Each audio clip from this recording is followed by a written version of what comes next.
చీనీ చెట్లు నరికేయడం అనేది ఎంత పాపమో మీరు గుర్తుపెట్టుకోండి. ఒక మనిషిని నరకడం కంటే 10 ఏళ్ళు 15 ఏళ్ళు పెంచి మనకు ఆ చెట్లు వచ్చిన తర్వాత మన కుటుంబం గడుస్తుందని ఆనందపడిన రైతుని మీ యొక్క రాజకీయాలకో వ్యక్తిగతంగానో లేకుంటే పైశాచిక ఆనందం కోసం చెట్లు నరికేయడం, అలాంటి ద్రోహుల్ని ఏం చేయాలో మీరు ఆలోచించండి. ఇది కూడా ప్రారంభమైంది, పులివెందల నుంచే ప్రారంభమైంది.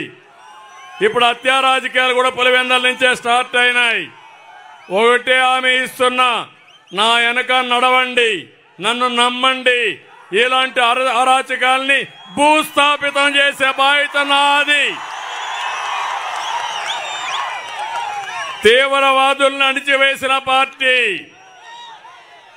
ముఠా నాయకులను అణిచివేసిన పార్టీ, రౌడీల్ని పారదోలిన పార్టీ, మత సామరస్యాన్ని కాపాడిన పార్టీ.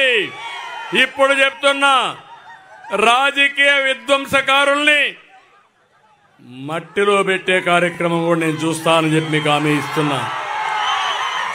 మట్టి కరిపిస్తా. కబద్దార్, జాగ్రత్తగా ఉండండి. రేపు ఈ ఊరు వదిలిపెట్టి ఇంకొక ఊరికి పోలేరు మీరు. కడుపు గాలిపోతుంది, బాధ కలుగుతుంది.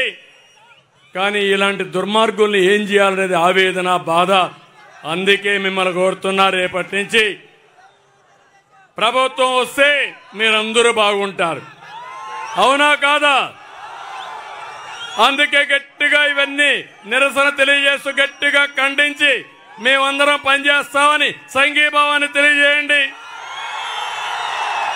శభాష్. అందరికీ నమస్కారం.